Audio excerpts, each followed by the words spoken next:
and the power of cartoons.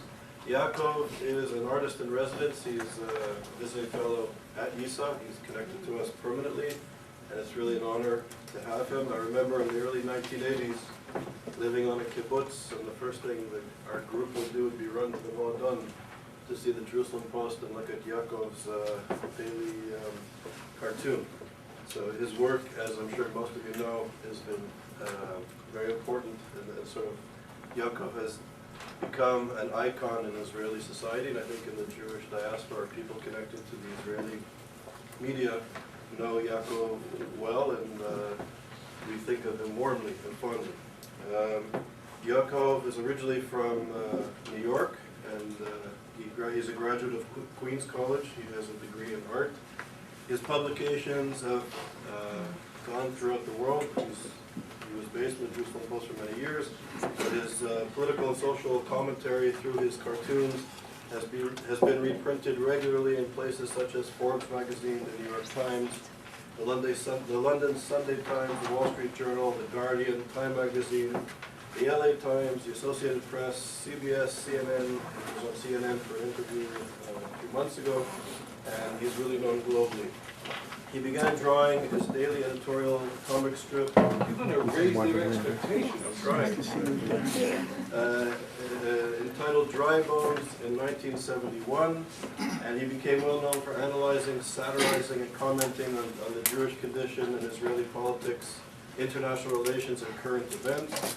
In 2008, Dry Bones celebrated its 31st year with the Jerusalem, 35th year with the Jerusalem Post. And Dry Bones is a regular feature of 40 newspapers just in North America alone. So it's really an honor to have Yaakov here, and it was a pleasure. Actually, I spent time in Israel during the summer doing work for YIISA, and Yaakov was very helpful in that work. So it's nice to see him here for the first time, even though he's been working on behalf of YIISA for months and working with me on these issues, which has been a privilege. So welcome. And, thanks. It's really an honor to be here, I must say. The way I got here is sort of bizarre, and that is somebody had seen some cartoon that was offensive. It was actually a cartoon that was an anti-Semitic cartoon directed against Christian Zionists. And so somebody from some Jewish organization sent it to the head of another Jewish organization, and that email went to a third Jewish organization, and these people at Stand With Us, and Camera, and COA, and American Jewish Congress, and they're writing these letters back and forth. What are we going to do about this cartoon? And then somebody writes, well, Dry Bones should do something about it. He's a cartoonist, let him do something about it. Which is when I got this email package with all these emails back. And then and you know how it is with emails, you're not smart enough to think it through. You get something and you just give them an answer, and it goes out and says, oh, why did I say that? And one thing led to another, and a friend of mine put me in touch with some guy named Charles Small, who I didn't know from a hole in the wall, and he said, what would you do? And I wrote what I would do, and then he wrote back and said, I'd like to make you a fellow, which led me to think that he thought I was a girl. So that's when I discovered about YIISA and the unbelievable thing that Charles has started. It shouldn't be unbelievable. You would think there would be something like YIISA at every university in the free world, but then you'd be wrong. So I came to America on October 1st. As I explained to some of you, carrying illegal apples in my bag, and was dragged off by the police in LA. And what I've been doing is I've been going around the country giving 2-3 speeches a day, and basically talking about YIISA, and about Zionist Organization of America, and about Camera.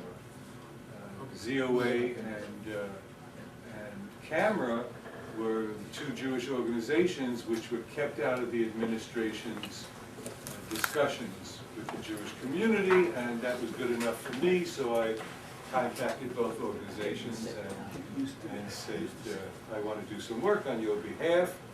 And so I came over, and then Charles discovered I was here, and he said, what do you mean you're here and you're not coming to Yale? So here I am at Yale. I don't know how many of you know Dry Bones. I thought I'd just show you a quick thing about what I do and then get on to the business of the day. I'm a political cartoonist. Political cartoonists are the only people, the only journalists who are allowed to lie. Right? No, it's true. A political cartoonist can take the head of his country and put it in a cartoon and put words in his mouth that he never said. And that's allowed. You know, I can put up a cartoon of BB and have him say, I want to chase all the Arabs out of the country, right? If I was a columnist and I wrote that, they would come back and say, he didn't say that, and you got to print a retraction. But if I do a cartoon saying that, well, that's fair game. As a cartoonist, I'm allowed hyperbole, I'm allowed exaggeration, I'm allowed to say, I'm reading his mind, this is what he really means. And therefore, when people do cartoons that are clearly anti-Semitic, you say, that's anti-Semitic. And the guy says, it's not anti-Semitic. You're just a right-wing supporter of Israel. And therefore, you're calling this, this is hyperbole. And the question becomes, how do you know if something is anti-Semitic? How can you prove that? You know, how does this work? I'm a cartoonist, and I've been a cartoonist doing political cartoons since 1973. And before that, I was a cartoonist for Playboy magazine. I did the non-girly stuff that made the magazine appear to be something more it wasn't. I thought I'd show you one or two Dry Bones cartoons and then get on to the business at hand. Israel is the only country in the world where we have armed guards to shoot people to prevent them from committing suicide. Which is true. And I find that lots of times, if you tell the truth about Israel, people laugh. This is my main character. His name is Mr. Schuldig. Schuldig in Yiddish means blame. And I created this character because as soon as I got to Israel, I realized that nobody was willing to take the blame for anything, so I would make a character who would get up and say, I did it, I'm to blame. And the very first time I used him was a few months after I started the strip, and he was going to come up and find some problem and say, I'm to blame.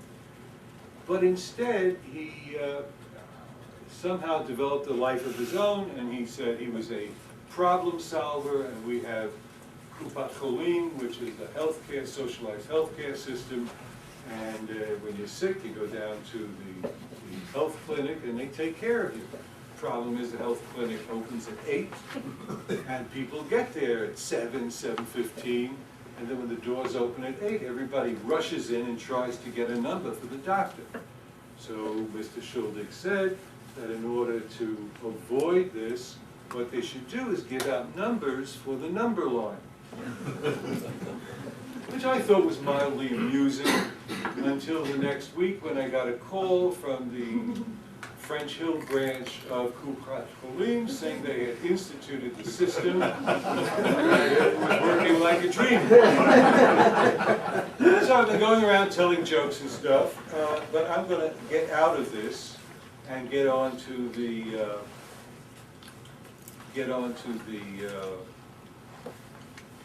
problem at hand. Okay, so let's take a look at this. As a cartoonist who is offended by people who are pushing a worldwide campaign to destroy me, my family, my friends, and everybody related to me, I get a little upset about anti-Semitism. But I've been a member of the National Cartoonist Society, an American organization, for at least 20 years. And I was asked by MSNBC to be on a radio program which was going to be streamed over the internet, where you have 3 cartoonists and they comment on the cartoons of the week. So I'm sitting in Israel and talking into a microphone, and two colleagues are off other places in America, and they're showing us cartoons on the internet, and we see one cartoon and we discuss it, we see another one and discuss it, and then it gets to the last cartoon, and they show a cartoon that is anti-Semitic. And the moderator says, here's this cartoon, it was in the LA Times, and there were people who said the cartoonist was being anti-Semitic. And I said, it's an anti-Semitic cartoon. But I wasn't the ADL, I was their buddies. I was a colleague. So instead of defending the cartoon, they all said, what? I said, you really think this is anti-Semitic? And I said, absolutely it's anti-Semitic. And they said, why would you say that? And I had to explain to them the mechanism of anti-Semitism and how this cartoon was functioning. And they didn't argue with me. They just said, interesting, interesting. Which led me to believe that as a profession, we don't have a definition of what is proper in our profession. We don't have like ethics and standards and all like that. And since getting involved with YIISA, I think that one of our goals should be that I make contact with other cartoonists and start laying out what is improper. So first, I put together something called Poison Pens. I've been showing like 2 or 3 little things as I'm going around to churches, synagogues, federation, open meetings and stuff. But generally I've been entertaining people with jokes and things, and then down and see a little bit of this. I'll show you the whole thing. A quick look at anti-Semitic techniques in political cartoons. It seems to me that there are 2 basic ways that anti-Semitism is communicated in cartoons. The first I call moral inversion. Okay? Moral inversion is when you take a victim and you portray the victim as the tormentor and portray the tormentor as the victim. That naturally leads to Jews as Nazis. Instead of Jews having been the victims of Nazis, Jews in fact are the Nazis. And in which mass movements for world domination portray Jews as world dominators. So if you have a movement that wants the whole world to worship the God Allah, seems to me, if you believe in Allah, that's a righteous cause. And that you should go around and telling how wonderful Allah is and the benefits of the religion. If instead you seek world domination by intimidation, by killing people, then it's not good. That's moral inversion. Demonization is the second part of the dual thing. One is with demonization, Jews are drawn as subhuman demons, and Jewish symbols are presented as demonic symbols. Now, these techniques exist not today, they go back to pre-Christian times. We have early carvings, we've got middle-aged woodcuts, and the same 2 techniques of moral inversion and demonization are consistent. So I'm going to show you cartoons, but I'm not going to bother to show you the middle-aged stuff. I'm not going to show you a historic thing. We'll deal with what's happening right now. Everything that I'm going to show you has been published this year or at most 2 years ago. So first let's take moral inversion. Okay, victims are tormentors, tormentors are victims. You guys all remember this, right? The Achille Lauro. And the thing that you remember about the Achille Lauro is not specifically that they were 4 members in good standing of Arafat's PLO who took over the boat. What you remember about the Achille Lauro is that they took a guy named Leon Klinghoffer who was in a wheelchair and threw him into the sea. Okay? That's the thing, that's the essence that is remembered by you and by everybody in the Middle East. They threw this wheelchair guy into the sea. Okay, that was in the late 80s. Here's a cartoon from 2008. Okay, Arab News, it is a syndication service. This was printed all over. This is from last year. And what we have is the Jew in the typical Disturma kind of thing. Actually, he's better looking than usual, although he's got the big teeth. It's important because Jews devour other people, so this devouring Jew image is important. And this cartoon, he's way behind the times, because the new uniform is the Nazi uniform. We no longer are showing Jews as being religious. We keep the hat, but anti-Semitic cartoons basically, well, you see what this is, okay? And it resonates. But the people who throw the wheelchair victim into the sea are now the Jews, right? How many of you know this picture? Okay, most of you don't. In the year 2000, 2 Israeli Jews took a wrong turn and drove into the city of Ramallah. They were arrested, they were put into a Palestinian police station, and then people went into the Palestinian police station, took these 2 guys out of their cell, and physically ripped them apart with the bare hands. And this guy came to the window, I don't know if you can see it, dripping blood from his hands, and he tossed the 2 Israelis out of the window. We don't know if they were still alive or not, but there was a crowd below. See, here's a hand from one of the people. I cropped it. There's a whole crowd of people cheering down here. And when the 2 Israelis hit the ground, they were beaten to a pulp with iron bars. How do we have this? We have a whole video of it, because there was an Italian news crew. And the Italian news crew videoed the whole thing. I don't know if you can guess the result of that. The result was that within a week, the Italian government made a formal apology to the Palestinian Authority. The Italian woman newscaster had to go into hiding for a year, and the cameraman left the profession, and I believe left the country. Okay? So that's reality. Okay?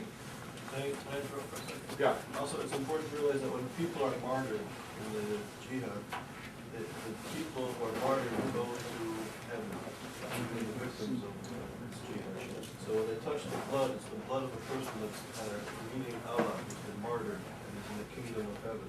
And this is why they actually touch the blood. This is martyred blood. It's very sacred and holy. Yeah, and he's holding it up, not just as a victorious thing, but as showing that the blood is with God, the martyrs with God. Very interesting.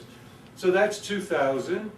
Here is this year from United Arab Emirates. These are the good guys. Okay, look at this. This is clear moral inversion. Everybody knows that picture. Every Israeli, everybody in the Middle East. This is a famous image, and it's turned into this.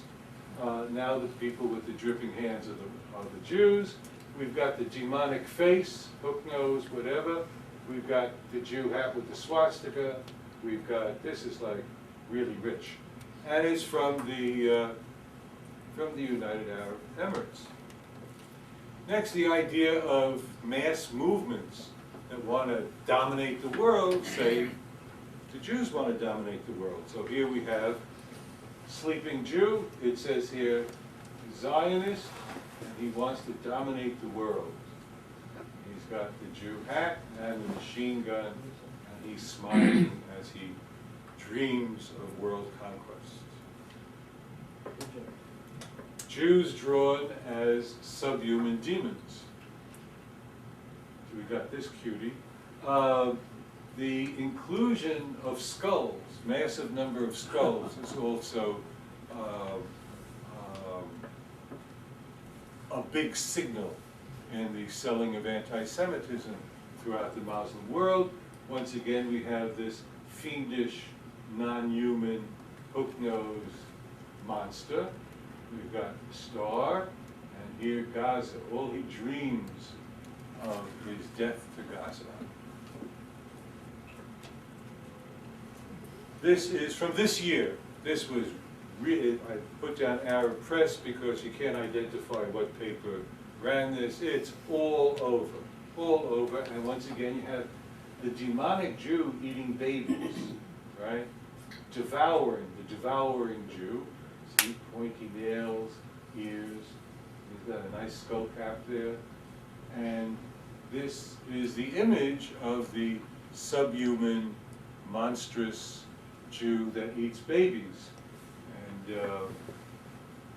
And obviously, we grab little Christian kids or Muslim kids and use their blood to make matzahs. I spent half my life in America and half my life here, so I spent 35 years in America, most in Brooklyn. We had egg matzah, mun matzah, we had onion matzah, we even had chocolate-covered matzah, but there was never any blood matzah. I think that there's an opportunity there with food coloring. We could make red matzah and sell these at high prices to anti-Semites, but look, it's only my idea. Jewish symbols as demonic symbols. Okay. So here we have from the Egyptians, Our Partners for Peace, this year. And so of course you have the Star of David converted into a snake. Once again, the gaping, devouring mouth, only now it's being stopped by Kalashnikov, being frustrated in his desire to devour everything. This is really interesting. This is a standard recycling symbol. But what you have is, you recycle, Nazism becomes Judaism, Nazism becomes Judaism, Nazism becomes, and it goes around and around, and it's recycling history. It's basically saying down through history, the Jews are really the Nazis. Now, I'm a cartoonist, so when I look at a cartoon, I have a serious problem. One is, I never laugh at a cartoon. Because the minute I look at a cartoon, I say, what's he doing? And I see immediately what he's doing. I mean, it's like professional. You don't go back and say, oh, wow, I'm surprised, because you don't get surprised. You're looking at a mechanism. And so my first thought was, why is he doing this? And with cartoons, you are projecting images. And people get images in a subliminal way. People see things and receive things without intellectually perceiving it. So, first thing that hit me that probably doesn't hit you at all is that the empty space is a Jewish star. See, here's one triangle, it goes up, the second goes down. This cartoonist, look, wait, 1, 2, 3, 4, 5, 6. It's a star. And the more you look at this, the more you'll start to see that there's a hidden Jewish star in that. Okay? But that hit you the minute you saw it. You just didn't know that it hit you. You thought this was going on, but this is the thing that's going on. Okay? Jews as Nazis. This is from Syria this year, who America now thinks we can talk to. And once again, we have the gaping mouth, we have the Kalashnikov stopping him from eating the little boy, right? Because we devour children. We've got the Jewish star and we've got the swastika. But there's something in this cartoon that you're not perceiving. Really interesting. It's this. See these hairs? You see how his arm becomes black as it goes into his sleeve? You see up here too? That's because the Islamists teach that Jews are not human, that we are the descendants of pigs and apes. So when any of these guys look at this cartoon, they're not seeing an Israeli soldier. They're seeing a monstrous ape, a non-human. We are non-humans. And this is really important to this cartoonist. He's communicating that this is the standard demonic killer ape, devouring, looking for the blood of the innocent, with the typical hook nose, whatever, as accoutrement, but the important thing is down here. Next we have this from Egypt, 2001. This is older than I wanted to, but it was such a cute cartoon I thought I'd include it. This is Sharon and Hitler buddies. This one is from 2007 in Egypt. This cartoonist is not really very good because he couldn't figure out a decent way to put the swastikas on. So he just stuck them on the hat. Not a good cartoonist, not a good cartoon. What he's saying is, we're not killers, we are Nazis. And once again we see the beast. These are not human beings. These are the subhuman demonic beasts. So killing Jews is not killing human beings. It's the same as killing snakes, vipers, subhuman. And a traditional theme of anti-Semitism is that these people are subhuman. Okay? So there's plenty of things you could say about Israel, and if you wanted to drive Israel out of the Middle East, I think it would be perfectly reasonable for a cartoonist to come along and say, this whole region worships Allah, and these people here reject the worship of Allah, and we want these Jews out of here, and we're willing to fight war after war to kill them, to drive them out. That seems to me to be a rational, reasonable approach. You could say these Israelis are a bunch of fascists. We could say these Israelis are cruel oppressors. It's not what they say. What they say in these cartoons is that we are not human beings, that we are subhuman demons. Here's another cutie. Okay, this was done for a big one at the Durban. It must be the same guy who can't figure out how the hell to put a swastika on the guy's arm. Bad cartoonist. I've been trying to keep bringing only good cartoons. This one is neat because this is from Austria, birthplace of Nazism, and it shows that the way the Nazis treated the Jews is the way the Jews treat the poor little Palestinians. Okay? Classic moral inversion, not done by Islamists. This demonization, this moral inversion is being done by an Austrian cartoonist. This is beyond the definition of chutzpah. Okay? This is by a British cartoonist. Okay?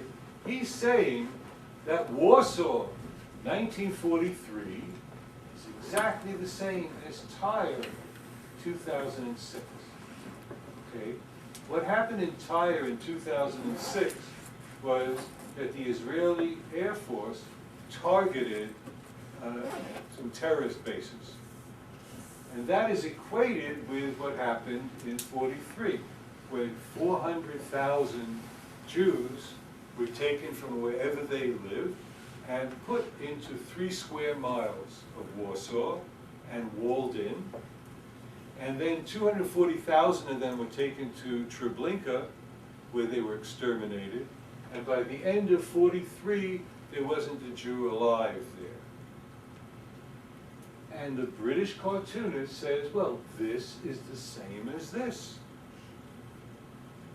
And people who don't know history, people sitting in England, reading this, they say, wow, the Jews are just doing just what was done to them. Jews are Nazis. Okay? So how can you say this is an anti-Semitic cartoon? Oh, I'm just, so I'm exaggerating a little bit. But in fact, if we understand the concept of moral inversion, this is clearly anti-Semitic. This is another one from our Partners for Peace, and once again we have the pile of skulls. Okay, and we have Ehud Barak, swastika, and death and destruction raining on God. There's no Kalashnikovs coming back, there's no missiles back, there's no firing, there's simply innocent people, even in tents. I mean, if they did the cities, it wouldn't be as bad. Oh, even people in tents are being killed, rockets, bombs. Egypt last year, okay? Hamas had already taken over.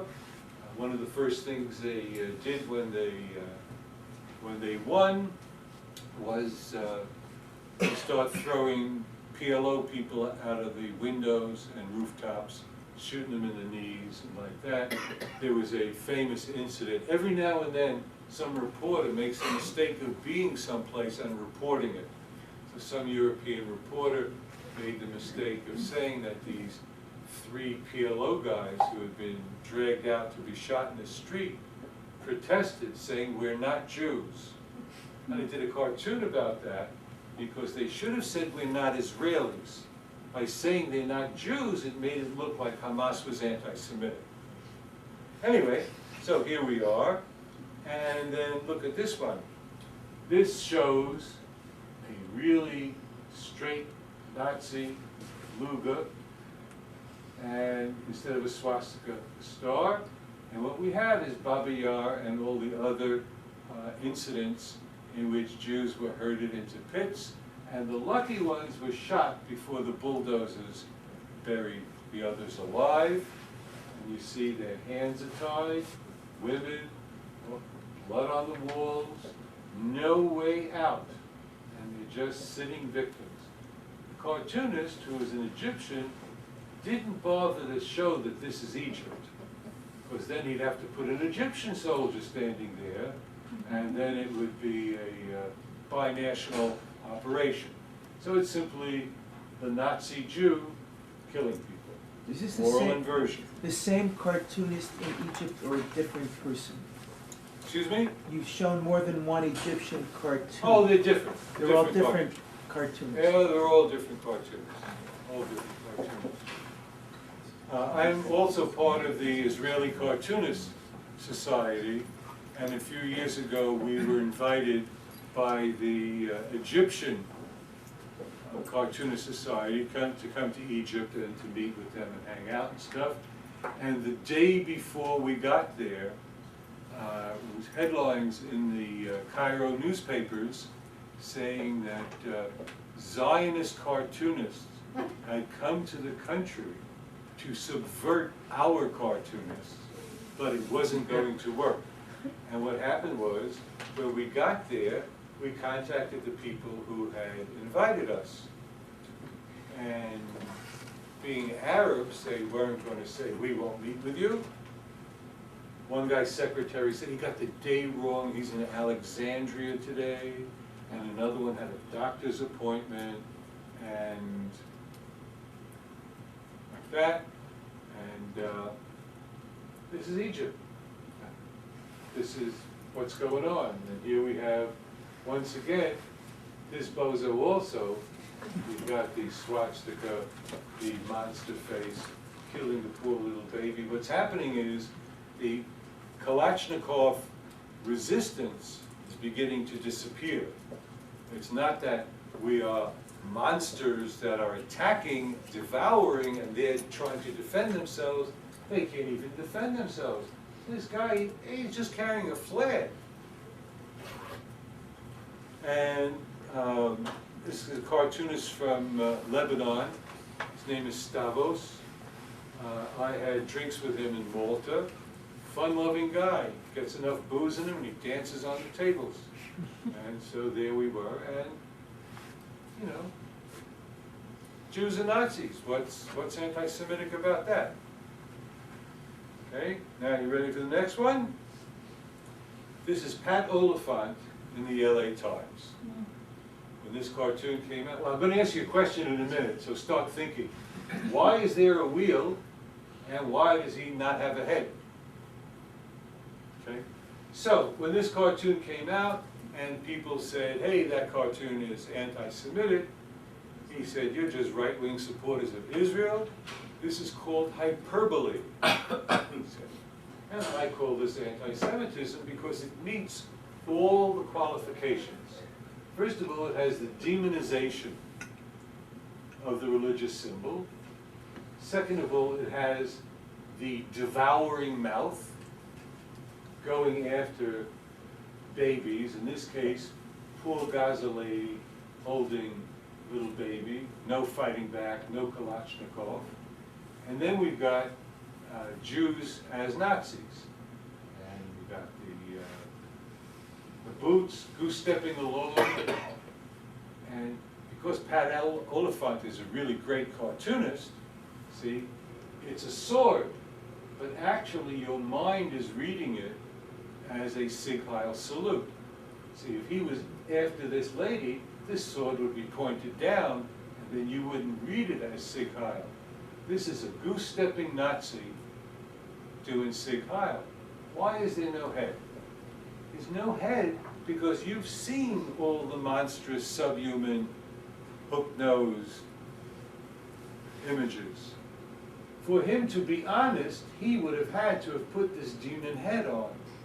And if he put the demon head on, people would say, wait a minute, you're an anti-Semite. So he just leaves the head off.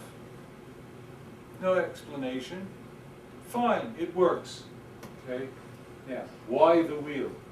The wheel is the most important part of this cartoon. Okay? Why? Because this wheel establishes a feeling of weight.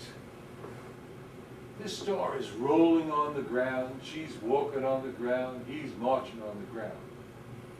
Okay? If we erase this wheel, and we erase these others, you know what we have? We have the Jewish star with one bar and another bar. This is an Israeli flag. You see it now? When you first looked at that cartoon, the Israeli flag got into your mind. Pat knows what he's doing. What he did was he sat down and he drew one bar, two bars, and a star. And then he said, okay, what am I going to do with this flag? So first of all, the devouring Jew. The devouring, remember we saw the Star of David turning into a snake with the mouth, okay? So we have the devouring Jew symbol, the innocent victim. Then he thought, okay, we'll add the whole idea of Jews are Nazis. So he adds that to it, and it's pretty good, and he's looking at it. I know just how he did it, but this is the way I would do it. And he comes and he said, you know, it still looks like a star. Still looks like a flag. People are going to see what this is. And then, moment of genius, he puts in the wheel and nobody sees the flag. But that flag is getting into your mind. And the more you look at this, the more obvious it becomes to you that this is an Israeli flag. When you saw it, it got straight into your mind without your intellect catching it. The cartoonists are able to get under the radar, right? Get under your intelligence, and that way he's able to communicate a really heavy anti-Semitic message, which is disguised as simply criticism of Israel. Okay? Next, Pat Oliphant is the most widely syndicated political cartoonist in the world, described by the New York Times as the most influential cartoonist now working. So this is not some cartoonist. This is America's best political cartoonist. This cartoon appeared in more newspapers and more venues than anybody else's. This is Pat Oliphant. Okay? So it raises a really interesting question, in my mind at least. We are facing a movement that is incredibly anti-Semitic. And not only is it anti-Semitic, it is wildly homophobic. When Ahmadinejad spoke at Columbia, he said, in Iran we don't have homosexuals. And the audience laughed, you know. Well, they don't have homosexuals, because if you're homosexual, they kill you. Homosexuals are not allowed to live in Iran. But that gap of understanding between college kids and the reality of what they're being told was beyond them to grasp. There are no homosexuals. The only homosexuals in Iran are dead homosexuals, or people who are doing their best to disguise it. And so you begin to wonder if a movement is so wildly homophobic, how come there is no gay or lesbian organization standing up and yelling? You would think that would be, you know? And then you say, it's wildly anti-female. You'd think that some women's organizations might be upset about female genital mutilation, the idea that women should walk around in body bags, or the idea that a 40-year-old woman can't go anyplace without a male, even if it's a 9-year-old boy leading her around. The idea of women as chattel, the whole thing.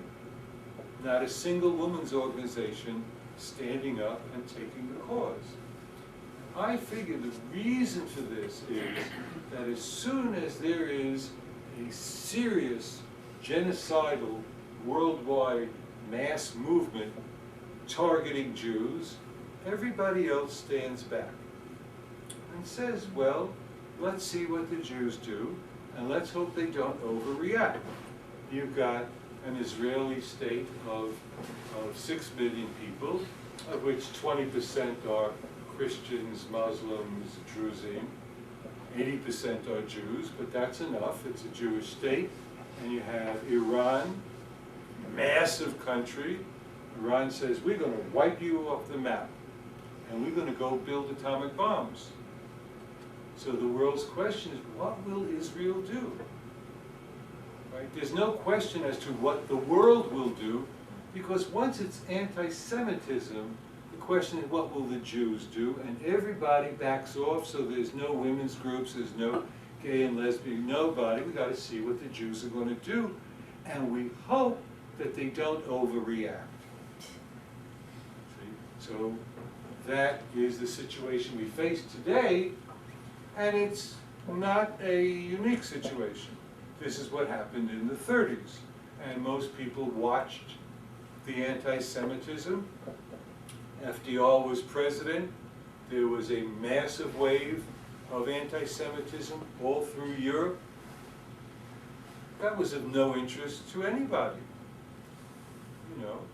So the question is, what happened? Last time this happened, we know that 6 million Jews died, but so did 55 million non-Jews, including 20 million Germans died because they said, oh, those Jews, they're dirty, and you know what, they are snakes, they are subhuman.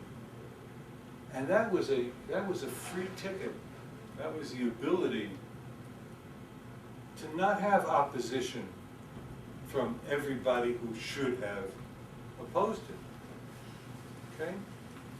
So that should make you either, I say depressed, but people have corrected me and say it should make you angry. I'm now going to get into, I don't know how much time we have, so just, we're okay? You know me, I'll just Another 30 minutes in total. Okay. This is some Sorry, it'd be good to have some time for questions, discussion. Yeah, but I want to show you this because this will raise some more questions. After dealing with this and dealing with the thing when you say Pat Oliphant's cartoon is anti-Semitic, suddenly we discover that there is delegitimization even of the term anti-Semitism. If I say that's anti-Semitic, nobody looks at that, they look at me and say, oh, you're saying it's anti-Semitic, that means you must be right-wing. Okay, so the Yale Institute, the Yale Initiative, is considered by some people, oh, it must be an apologist for fascist Israelis, rather than, it's about anti-Semitism, dummy. But the minute you say anti-Semitism, you are delegitimized. Okay? So, first, anti-Semitism is just a buzzword used by right-wing Jewish extremists to defame anyone who dares criticize the Jewish state. Here's a cartoon. Don't bother to read it, I'm going to cut it apart for you. This is a full-page cartoon using a Marvel Comics super character called the Incredible Hulk. So I've cut it apart for you. This is the tragic tale of a liberal, socially conscious Jew. And he turns into a raving maniac. Okay? The question is, how did this happen? Well, he's watching television, and the newscaster makes a remark that could possibly be construed as mildly, cartoons can yell, critical of Israel, right? And this poor, decent human being goes, no, my head, throbbing, ah! And he turns from a normal human being into a monster. Hulk destroyed television anti-Semites. See? This monster, it was a remark that was mildly critical, and it sets him off onto some attack. He's using that too. And he's launching an email campaign, and then he's got all this political stuff. He starts hooking up with all the bad guys. He's against homosexuals, he's against abortions, Mexicans. He's like going totally berserk out of his mind. He finally hooks up with Christian evangelicals, oh my God. And now, suddenly, the veil gets lifted. Oh, oh my God, I can think again. And he dreams of a time when the madness will end. And he can return to a normal life without the beast that was in him. The beast that was in him was, of course, a response to something and saying, that's anti-Semitic. That was the beast. That's the full cartoon. I've shown you every box. Okay? Here's another cutie. This is Phone Sex of the rich and famous Mel Gibson, revealed his anti-Semitism. The ADL condemned him. So this cartoon shows the two of them masturbating on the phone, and they enjoy each other. There's no anti-Semitism. Anti-Semitism is just something that the ADL and Abe Foxman say in order to remain rich. Sure. And so he says, we start the wars, we control the banks, we created AIDS, Darfur is our fault, blah, blah, blah, blah. He doesn't even put the anti-Semitism into the mouth of Gibson. It's, tell me, baby, oh, we're going to get you, you filthy Jew. Right? Another cartoon. Here, a guy,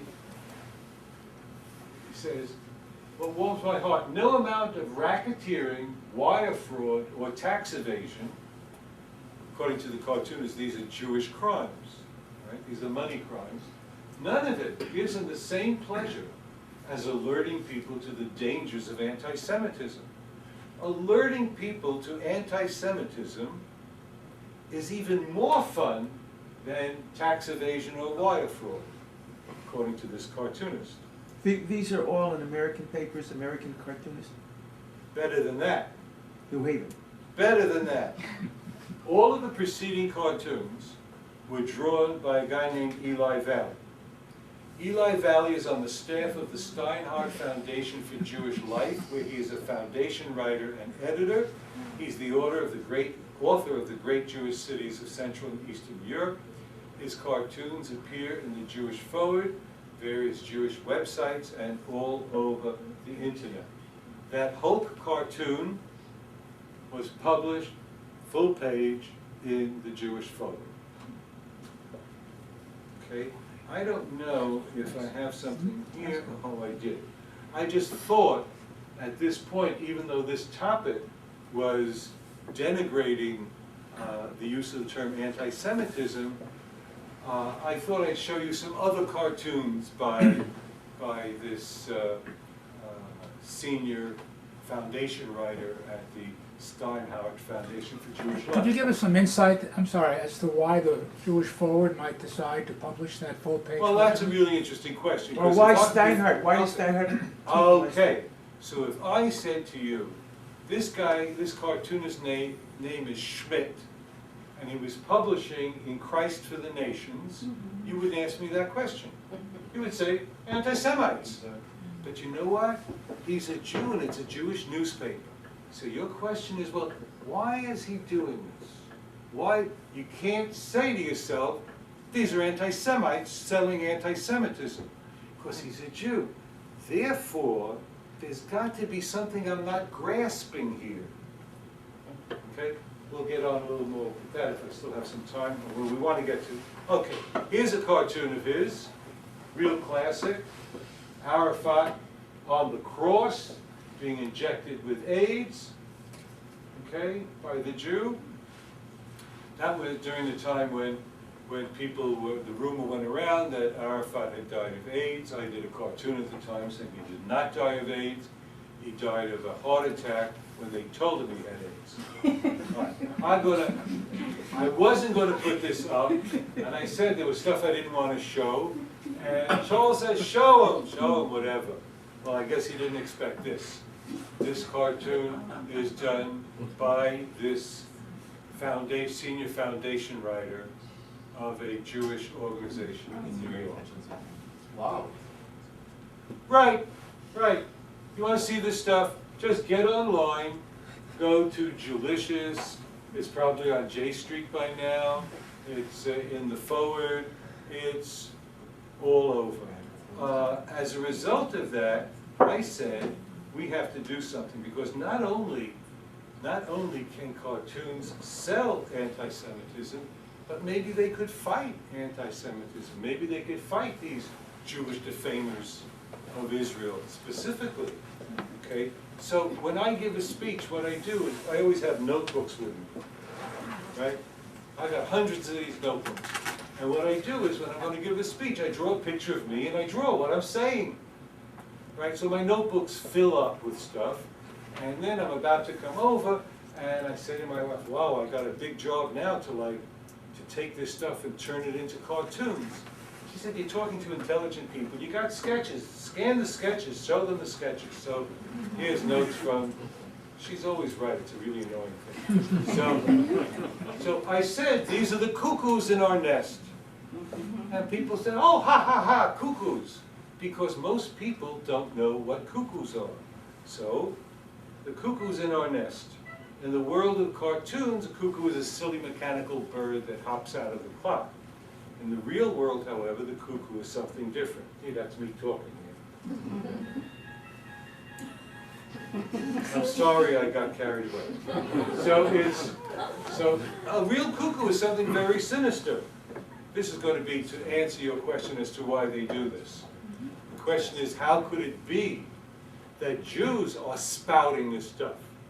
And the answer is that that monster that seeks to destroy the Jewish people down through one wave after another wave after another wave of genocidal anti-Semitism has now found a way to speak through the mouths of Jews. So I start with a question about the Ten Commandments, a question asked by Moses. This question was asked by me, actually. It says, honor thy father and mother. Why is there nothing about children?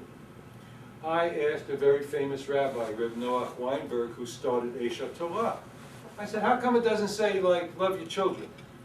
And he said, the reason is because everybody, no matter how good their parents are, they have some grudge. You know, they didn't let me go to France in my senior year. She never bought me those ballet slippers I was dying for. I appeared in the play and she sewed me a dress. She didn't buy me a costume. Everybody has some grudge against their parents. But your kids, no matter how crappy they are, it's a kid. So, how does that relate to cuckoos? Here is a mama bird. She's sitting on a nest. Okay, she's hatching her eggs, gets hungry, wants to get a worm, pick up some more twigs, and so she goes off. What happens? While she's gone, a cuckoo, which is a type of bird, comes and lays an egg in her nest. Interestingly, the cuckoo bird has the shortest gestation period of any other bird. So the egg is in the nest, boom, first chick that happens, hatches out is a cuckoo. The next thing that happens is the cuckoo chick kills all the other birds, pokes their eyes out, pushes them out of the nest, and remains the only bird. And so there's the mama bird saying, well, this is my baby, right? Eli Valley, he's a Jew. Jewish, well, there has to be a reason that he's saying these things, right? Zionism is apartheid, boycott Israel, ban Israeli professors. So I decided for a response. And what my response was, to come up with a birdwatcher's guide to the Jewish defamers of Israel. Okay, having grown up in America, in Brooklyn, I thought of baseball cards. So on one side we'll have the cuckoo, and on the other explain. Cuckoo's nest is placed to hatch in the nest of other birds, blah, blah, blah. Cuckoos are the Jewish defamers.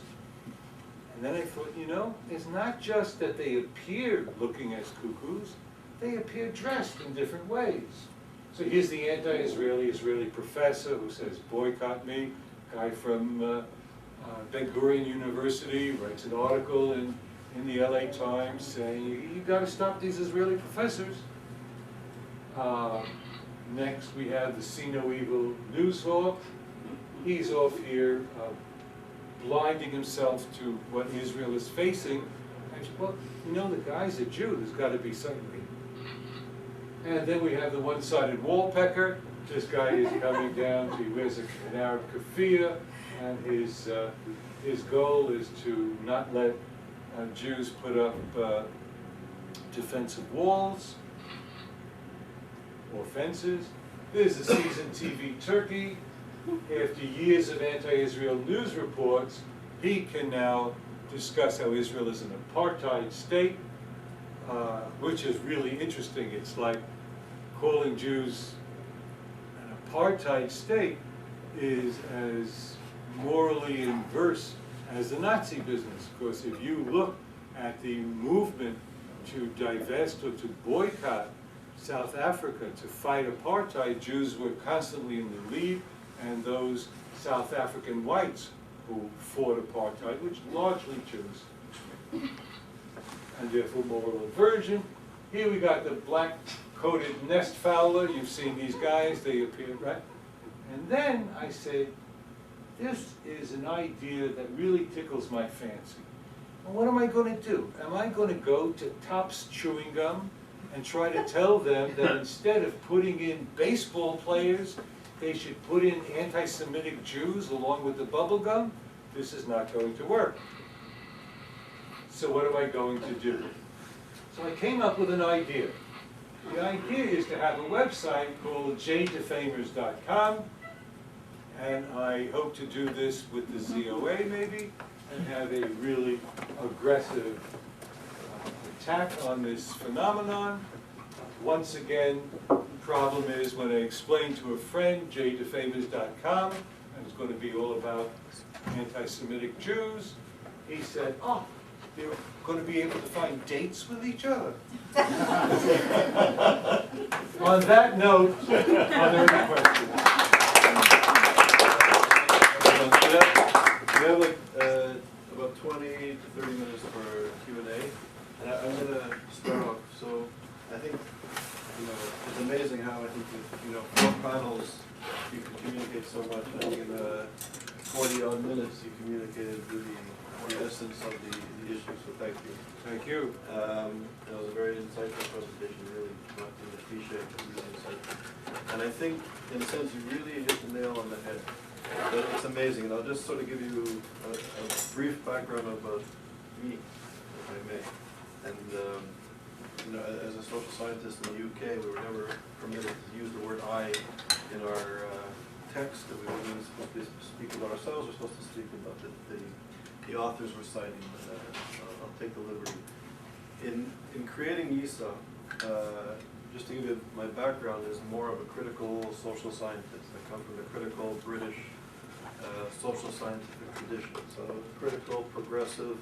I was the chairperson of the African National Congress Solidarity Committee of Canada and of the UK, and the ANC invited me to South Africa to do work. And I come from this sort of human rights tradition, growing up in Canada, living in Europe, and being a part of this tradition, and then coming to the United States, the American political context, for better or for worse, is much more conservative and right-wing than European, Canadian, and I'd say even Israeli political context. And yet, when you speak about anti-Semitism, as you said, I am often lumped as a neocon, as right-wing, and worse. Actually, a colleague recently wrote me an email saying that Jews like me, who constantly bang the drums of war, are bringing shame on the Jewish community in the United States. And this type of rhetoric. And it's amazing that when you speak about a reactionary social movement, I'm not speaking about Muslims, I'm not speaking about Islam, but radical political Islamicism, which is genocidal in its anti-Semitism. And I'm using the word deliberately. It's genocidal in its anti-Semitism, and as Yaakov shows, what we've shown in our seminars, they're upfront, they're honest, they're clear, they're consistent. They make no bones about it. It's we in the West who have a problem looking at this issue. They're not only genocidal in their anti-Semitism, as Yaakov said, they're homophobic, and they kill and punish gay people. They subjugate women. Women are literally, in a legal sense, worth 50% legally of that of a man. As Yaakov said, in some societies like Iran, and now in Gaza increasingly, women cannot go out of the house by themselves. They have to be accompanied by their husbands. And this sort of reactionary movement, and of course they're anti-democratic. They're fundamentally anti-democratic in the sense that they don't want people to be equal under the law.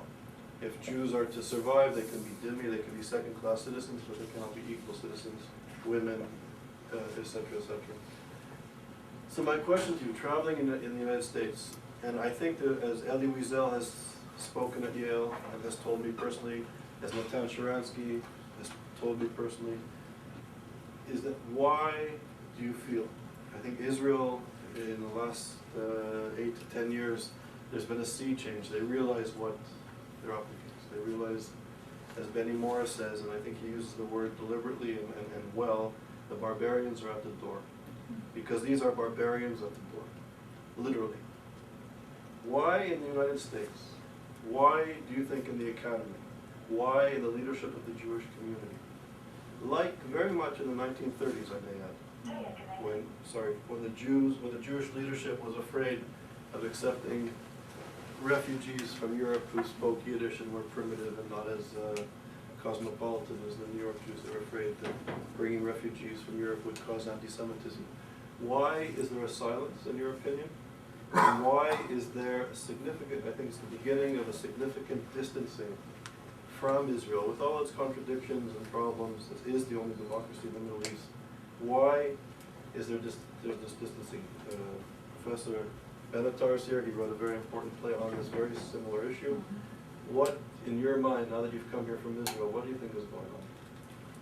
I disagree with one thing you said. Only one? No. One thing, you were right on everything. One thing you're wrong about.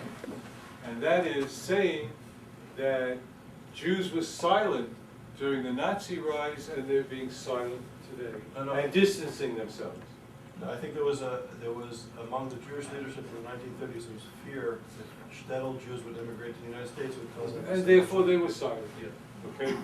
I don't believe that American Jews are being silent. I think a good part of American Jewry is getting onto the side of the anti-Semites.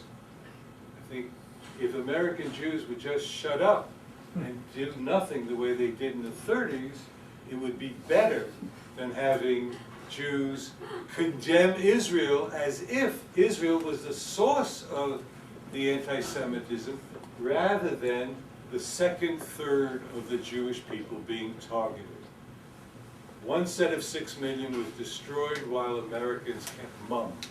Another set of 6 million is being threatened while a good part of American Jewry is saying they kill children. They do all this bad stuff. It has become so bad, there's stuff going on that I'm sure you don't know about. A woman wrote her doctoral thesis at Hebrew University, meaning that she worked with a professor, and when she got her doctorate, her thesis won a prize at Hebrew University. Her thesis was and is that Israelis are provably racist because Israeli soldiers do not rape Palestinian women.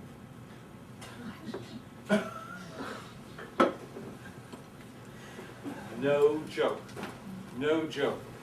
A woman was awarded a doctorate. Her professor helped her to build this, and after she produced it, they won a prize because Israeli soldiers don't rape Palestinian women. That is the insanity that we're dealing with, and to look for a rational cause for that. Why would Hebrew University do that? Why would the Jewish Forward print that? We are dealing in insane times, and we are dealing when the only way you understand what's going on in the world is through the media, and the media lies to you, and when it thinks it's telling the truth, it's got it wrong. So I think we can't explain it, we just have to figure out how to fight it. Yeah? Yeah, I really perked up, my ears perked up when you mentioned the Durban conference 2001. Mm-hmm. You know that the topic of that conference was racism. Mm-hmm. Well, I lived in South Africa for about 10 years, and I'm a Quaker. And so the Quaker Peace Center in Cape Town sends a delegation to that conference. And I was absolutely horrified. I said, how can you, it was already very clear what would be going on at the conference, that They didn't surprise anybody. yeah, it was very clear that this would be turned into an Arab or Muslim PLO hate fest. Part of our problem right now that we all exhibit is we don't have a name for the enemy. We used to be able to say we were fighting the Nazis or the Axis powers. We don't know if we're fighting Islamo-fascists, or we're fighting Islamic fundamentalists, or you can't even focus on whether it's Arabs or Muslims. It's like this force. But it's, I absolutely know what you mean about complete insanity, about utterly irrational behavior. We Quakers are fundamentally nonviolent. That's our basic rule. And so we naturally would be very conscientious about avoiding hate speech, about avoiding racism. And when I said this in my meeting, and I've been an officer, I've been an elder in a meeting.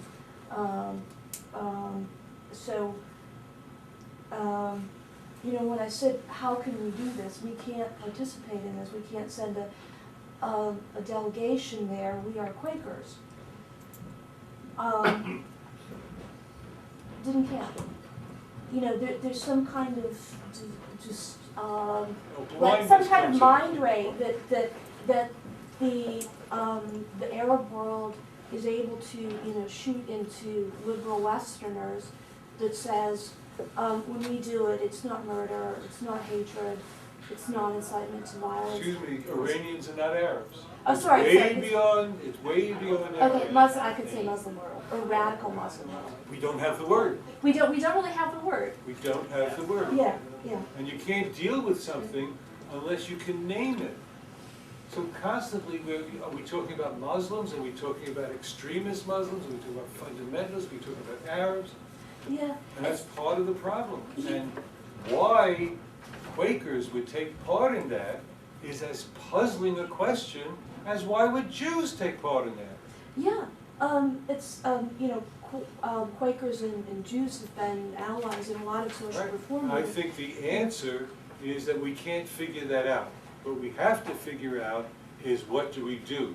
And I think the first step in doing something is to understand something. And in order to understand something, you have to examine something.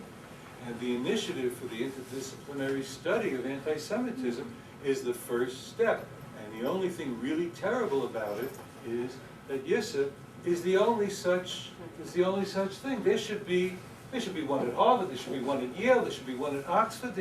This should be a standard thing that Western universities examine, and this room, this organization is the only one. We're getting the opposite.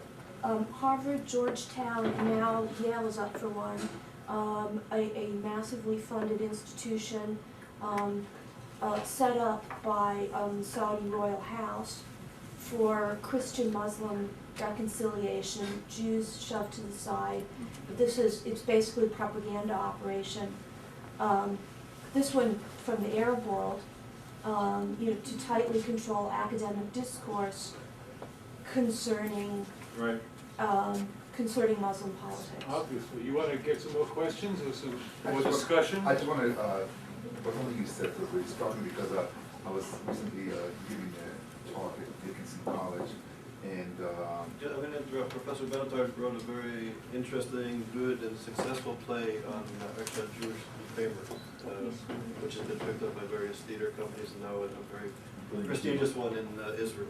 anyway, so I was in Dickinson College, and the Yale, basically Yale, so the director of the Jewish house there told me, he said, there's this guy named Barry Rubin that I was asked if I'm willing to have come speak to the students, and there's no way I'm going to bring this right-wing cook to the students at I think the only reason he probably invited me because of my leftist credentials. Otherwise, it was, so what you're describing, the kind of, it's just so, I'm looking at this and I hear what you describe, and it's just like, it's so fascinating. And I must say that I'm personally very alarmed, but I don't know what to do about it.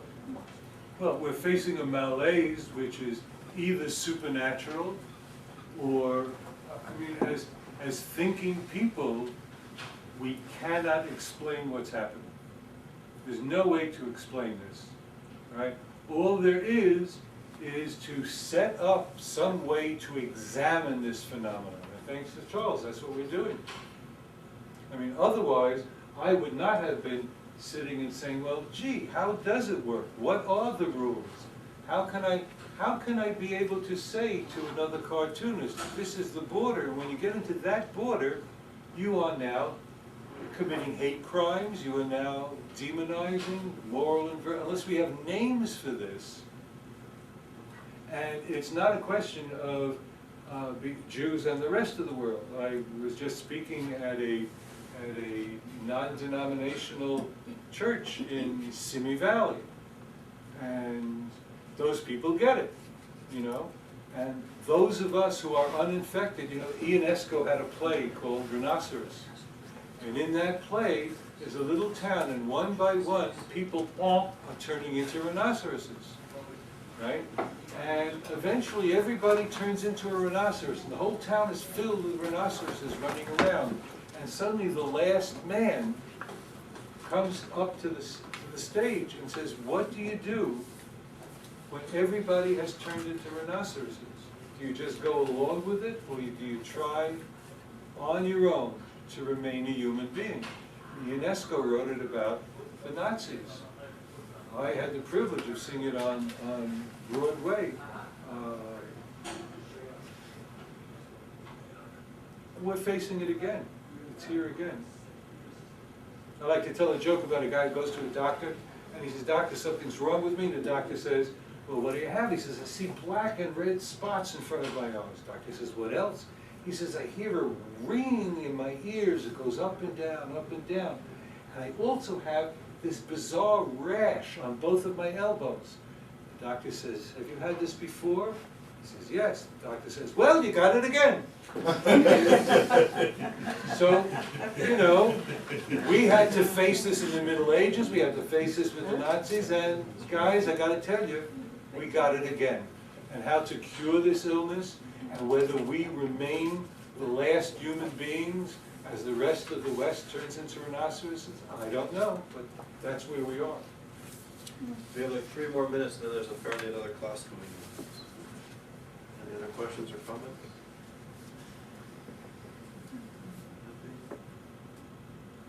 So my question is, do people find what I presented as depressing or angering? Both. Or maybe Yes. both? Yes. The answer is yes. Thank you very much. No time for you to go. So Yaakov, thank you very much. And tomorrow, Barry Rubin will be here at 4:15 in the LC building. You'll say hello to him? Frank?